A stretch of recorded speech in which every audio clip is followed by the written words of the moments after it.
One of the ways we can learn about our past is through the use of artifacts. Artifacts really are any man-made object that has been left behind by others. Just about any kind of written record or document can be considered an artifact, maybe like the little toy that we see there in the picture, or any kind of coins or tools or pictures, clothing, cars, so many more things. Almost anything can be an artifact. It just needs to be man-made, and it needs to be something that we can hopefully understand to know about our country's past. We can learn a surprising amount about our culture by the artifacts we leave behind, as long as we can interpret them correctly. For example, here's a picture of a 1920 American penny. Well, what can we learn about American culture by observing a penny? Well, there are a number of things, even though it looks like a common everyday object. For example, this person on a penny must be important. He must be important to be on a coin. Our pennies say, "In God we trust," indicating America has a religious background. Certainly we could study the type of metal and the shape of the metal, the composition of the metal being used to learn something about our culture. There is a phrase, e pluribus unum, a Latin phrase which means out of many, one. We know that America must be an educated culture if we can speak more than one language. 1 cent would tell you something about our money system, that there are different parts of our money system. This is one of them. Wheat would be an important crop. If it's on our money, it must be important to the culture. Of course, the name of our nation is on our penny, United States of America. You would know the name of the country by the coins it has. The date 1920 would tell you that the United States must have existed at least in 1920.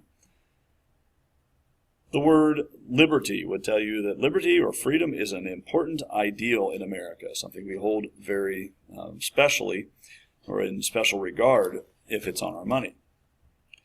But you need to be careful when interpreting artifacts like this. Sometimes artifacts aren't as easy to understand. For example, we may have no idea what the item is. There's a picture in the bottom right corner that shows a broken up piece of something, but it's maybe hard to identify exactly what that is. Is it a plate, a cup, a souvenir? Well, we don't really know. We may misunderstand how an artifact was used, or we may not realize we only have a small piece of a much larger item. We probably can't understand the much larger item by only a small piece. And if we have different parts of a larger item, we may not understand how all the different parts fit together, or what they mean individually. For example, some potential misinterpretations of a penny. President Lincoln's face is underneath the phrase, "In God we trust," and it's possible we would interpret that Abraham Lincoln is our God. We may interpret that President Lincoln was president in 1920, because that date is right next to his suit and coat and bow tie. We may understand that Americans spoke both English and Latin, because both those languages are on our coins. In Canada, they have French and English on their money, and they speak both languages. Maybe that would be the same for America.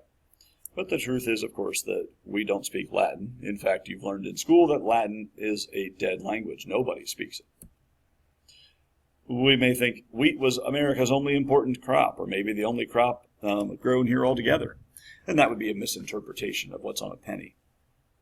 We may think that pennies were important coins. You and I know that pennies are not, but maybe an archaeologist 200 years from now might think, well, if they found a few pennies around, that they may be very important. And so that's what we're looking at with some ways to interpret an artifact. We can learn a lot about a culture, about something as simple as a penny. Also, we need to be careful of misinterpreting what the penny means or what an artifact means. There are some ways that we might misunderstand our past.